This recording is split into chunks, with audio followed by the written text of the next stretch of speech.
Good morning all.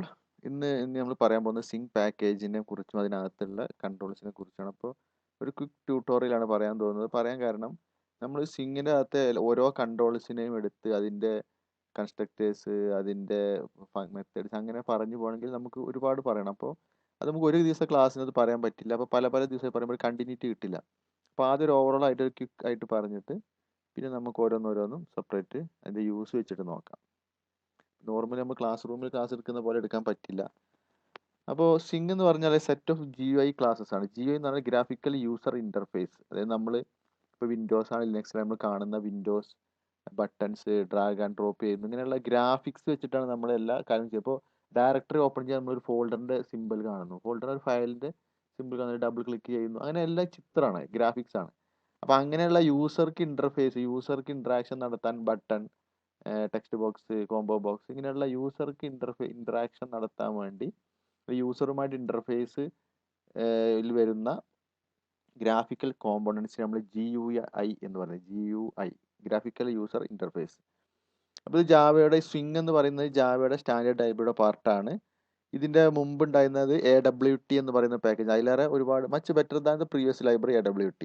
ഇതിന് മുമ്പ് ഉണ്ടായിരുന്ന AWT പാക്കേജിനെക്കാട്ടിലും ലൈബ്രറി എന്ന് പറയുന്നത് പാക്കേജാണ് ഉദ്ദേശിക്കുന്നത്, കാട്ടിലും ഒരുപാട് ബെറ്റർ ആണ്. AWT abstract window tool kit എന്നതിൻ്റെ പേര്. അപ്പോൾ അതിൻ്റെ ഒരു ബെറ്റർമെൻ്റ് ആണ് ഇത്. ശരിക്കും അതിലേറെ മെച്ചപ്പെടുത്തിയിട്ടില്ല. അതിലുള്ള കൺട്രോൾസ് ഒക്കെ തന്നെ ഇതിനകത്തുള്ളത്, പക്ഷേ ഒരുപാട് മെച്ചപ്പെടുത്തി, പെർഫോമൻസും ഒരുപാട് മെച്ചപ്പെടുത്തിയിട്ടുണ്ട്. ഇത് കുറച്ചുകൂടി ലൈറ്റ് വെയിറ്റ് ആണ് സ്വിംഗ് എന്ന് പറയുന്നത്. AWT ഹെവി ആയിരുന്നു. ഹെവി മീൻസ് കൂടുതൽ മെമ്മറി വേണം, അപ്പോൾ റണ്ണിങ് കുറച്ച് സ്ലോ ആയിരിക്കും. അപ്പോൾ ഇതിൻ്റെ മെയിൻ ഹൈലൈറ്റ്സ് എന്ന് പറയുന്നത് റിച്ച് സെറ്റ് ഓഫ് വിജറ്റ്സ് ആണ്. വിജറ്റ്സ് എന്ന് പറഞ്ഞാൽ നമ്മളെ കൺട്രോൾസിനെ തന്നെയാണ് വിജറ്റ്സ് എന്ന് പറയുന്നത്. പ്രോഗ്രാമിങ്ങിലൊക്കെ കൺട്രോൾ എന്നാണ് നമ്മൾ പറയാറ്, കൺട്രോൾസ് എന്നാണ് പറയാറ്. വിജറ്റ്സ് എന്നും പറയാം. അതിപ്പോൾ നമ്മളെ ബട്ടൺ അതൊരു വിജറ്റാണ്, ടെക്സ്റ്റ് ബോക്സ് വിജറ്റാണ്, ഇങ്ങനെ ഒരുപാട് സംഭവമുണ്ട്. വിജറ്റ് എന്ന് പറഞ്ഞാൽ any GUI element, also called components. Components എന്ന് പറയാറുണ്ട്, കൺട്രോൾസ് എന്ന് പറയാറുണ്ട്. അപ്പോൾ ഇതിൻ്റെ അകത്ത് സ്വിങ്ങിനകത്ത് contents and shape are separated. ഇതിൻ്റെ ഷേപ്പ്, അതായത് ഗ്രാഫിക്സ് കാണിക്കുന്നു, അതിൻ്റെ അകത്ത് അതിൻ്റെ കൺട്രോൾസ് ഉണ്ട്, അതിൻ്റെ അകത്തുള്ള അതിൻ്റെ കോഡും കൺട്രോളൊക്കെ സെപ്പറേറ്റ് ചെയ്തിട്ടുണ്ട്. അതുകൊണ്ട് തന്നെ നമുക്ക് ഇതിൻ്റെ ബിഹേവിയറിനകത്ത് നല്ല കൺട്രോൾ കിട്ടും. അതായത് ഗ്രാഫിക്സിൻ്റെ ഡിസൈനും കാര്യത്തിനെ കുറിച്ച് അത് വേറെയാണ്, അത് സെപ്പറേറ്റ് നമുക്ക് സെറ്റിങ്സ് ഒക്കെ ചെയ്യാം. ഇതിൻ്റെ പ്രോഗ്രാമിംഗ് സൈഡ് കാര്യമൊക്കെ അത് വേറെ ചെയ്യാം. അപ്പോൾ രണ്ടിലും നല്ല ലുക്ക് ആൻഡ് ഫീലിലും ബിഹേവിയറിലൊക്കെ നമുക്ക് നല്ല കൺട്രോൾ കിട്ടും. മറ്റൊന്ന് പ്ലാറ്റ്ഫോം ഇൻഡിപെൻഡൻ്റ് ആണ്. വേറൊരു ഹൈലൈറ്റ് എന്ന് പറയുന്നത് പ്ലാറ്റ്ഫോം ഇൻഡിപെൻഡൻ്റ് ആണ്.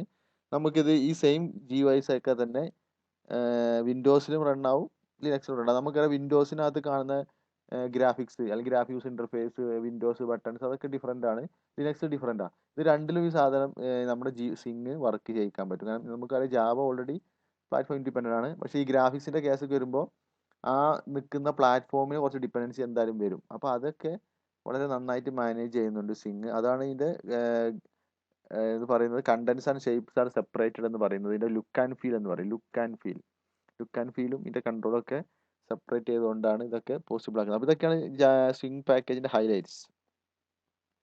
ഈ സ്വിങ്ങിൻ്റെ കോമ്പണൻസിനെ കുറിച്ച് പറയുകയാണെങ്കിൽ പല ടൈപ്പ് കോമ്പണൻസ് ഉണ്ട്. അതിലൊന്നാണ് കണ്ടെയ്നേഴ്സ് എന്ന് പറയുന്നത്. കണ്ടെയ്നർ എന്ന് പറഞ്ഞാൽ മറ്റ് കോമ്പണൻസിനെ ഹോൾഡ് ചെയ്യാൻ കഴിയുന്ന ഇതിനെ കണ്ടെയ്നർ. ഇപ്പോൾ വിൻഡോ അതൊരു എക്സാമ്പിളാണ്, പാനൽ, സ്ക്രോൾ പെയിൻ, ഇതൊക്കെ എക്സാമ്പിൾ. അപ്പോൾ ഇതിനകത്ത് വരുമ്പോൾ സിങ്ങിനകത്ത് വരുമ്പോൾ എല്ലാം ഒരു J ഉണ്ടാവും. ഇത് പറയാൻ കാരണം AWTനകത്ത് ഫ്രെയിം എന്നായിരുന്നു. അപ്പോൾ അത് തിരിച്ചറിയാൻ വേണ്ടി AWT പാക്കേജ് ഇപ്പോഴും ഉണ്ട്, നമുക്ക് യൂസ് ചെയ്യുകയും ചെയ്യാം. അപ്പോൾ AWTയിൽ നിന്ന് തിരിച്ചറിയാൻ വേണ്ടിയിട്ടാണ് J കൂട്ടുന്നത്. അപ്പോൾ സിങ്ങിനകത്തുള്ള എല്ലാ കൺട്രോൾസും ഒരു J ഉണ്ടാവും, J ഫ്രെയിം, അതായത് ടോപ്പ് ലെവൽ ഫ്രെയിം. അതിൻ്റെ അത് പിന്നെ J scroll pain, J panel, ഇതെല്ലാം AWT ഉണ്ടായിരുന്നായിരുന്നു. ഇപ്പോൾ ഒരു J ചേർത്തിട്ടാണ് സ്വിങ്ങിൽ പറയുന്നത്. അപ്പോൾ J സ്ക്രോൾ പെയിൻ സ്ക്രോൾ ചെയ്യാനുള്ള പെയിൻ. J പാനൽ എന്ന് പറഞ്ഞാൽ J പാനലിൽ നമുക്ക് നേരിട്ട് കാണാൻ പറ്റില്ല, അല്ലെങ്കിൽ അതിനെ മാത്രമായിട്ട് കാണാൻ പറ്റില്ല. അത് നമുക്ക് പ്ലേസ് ചെയ്തിട്ട് അതിൻ്റെ മുകളിൽ കൺട്രോൾസ് വെക്കാൻ പറ്റും.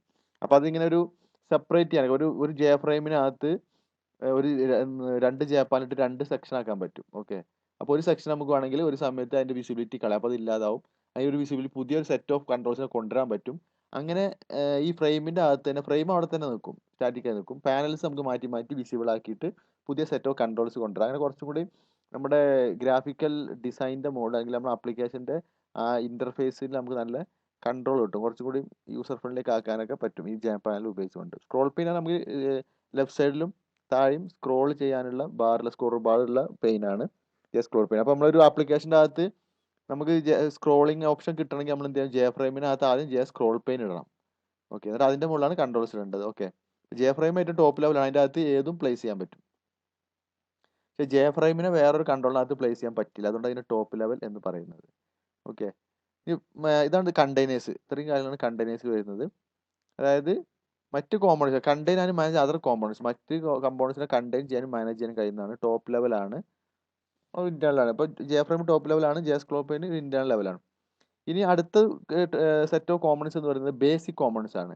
ഇതിന് ആറ്റോമിക് കോമ്പോണൻസ് എന്ന് പറയുന്നത് ഏറ്റവും ചെറുതാണ്. ഇതിനെ പിന്നെ നമുക്ക് അതിന് സബും ഒന്നും ഡിവൈഡ് ചെയ്യാനൊന്നും പറ്റില്ല, അതിന് വേറെ ഒന്നിനെ ഉൾക്കൊള്ളാനൊന്നും പറ്റില്ല. അതാണ് ഇതിന്റെ പ്രത്യേകത. ഇപ്പോൾ ഒരു ബട്ടണ് വേറൊരു കോമ്പോണൻറ്റ് ഉൾക്കൊള്ളാനൊന്നും പറ്റില്ല. അപ്പോൾ അതാണ് ആറ്റോമിക് കോമ്പോണൻസ് എന്ന് പറയുന്നത്. User for showing output and or getting some input, output കാണിക്കാനോ ഇൻപുട്ട് എടുക്കാനൊക്കെ വേണ്ടി ഉപയോഗിക്കുന്നതാണ്. അപ്പോൾ ഇങ്ങനെയുള്ള കോമ്പോണൻസ് ജെ കോമ്പോണന്റിന്റെ ചൈൽഡ് ക്ലാസ് ആയിരിക്കും. അതാണ് ഇൻഹെറിറ്റ്സ് ജെ കോമ്പോണന്റ് എന്ന് പറയുന്നത്. ഇപ്പോൾ സിംഗ് ക്ലാസിന്റെ ഒരു ടോപ്പ് ലെവൽ വരുന്ന ഒരു ക്ലാസ് ആണ് ജെ കോമ്പോണന്റ്. അതിനെ ഇൻഹെറിറ്റ് ചെയ്ത് കിട്ടുന്നതാണ് ജെ ബട്ടൺ, നമ്മൾ J label, J text area, J table, J list. ഇതൊക്കെ ഏറ്റവും ബേസിക് ആയിട്ടുള്ള കൺട്രോൾസ് ആണെങ്കിൽ വിജറ്റ്സ് ആണ്, അല്ലെങ്കിൽ കോമ്പോണൻസ് ആണ്. ഓക്കെ, കൺട്രോൾസ് എന്ന് പറയും, വിജറ്റ്സ് എന്ന് പറയും, കോമ്പോണൻസ് എന്ന് പറയും, എല്ലാം പറയുന്നതാണ്. പിന്നെ ജാവയുടെ ടെക്സ്റ്റ് ബുക്കിനൊക്കെ അത് അധികം കൺട്രോൾസ് എന്നാണ് കാണുക. ഓക്കെ, വിജറ്റ്സ് എന്ന് പറയും. വിജറ്റ്സ് എന്നാൽ ഒരു ടോട്ടലി ഒരു ഗ്ലോബലി പറയുന്ന എല്ലാ പ്രോഗ്രാമിംഗ് ലാംഗ്വേജിലും ഇങ്ങനെ വരുന്ന സാധനത്തിനൊക്കെ വിജറ്റ്സ് എന്ന് പറയും. ജാവയിൽ ഞാൻ മനസ്സിലാക്കിയത് കോമ്പോണൻസ് അല്ലെങ്കിൽ കൺട്രോൾസ് എന്നാണ് കൂടുതൽ പറയുന്നത്.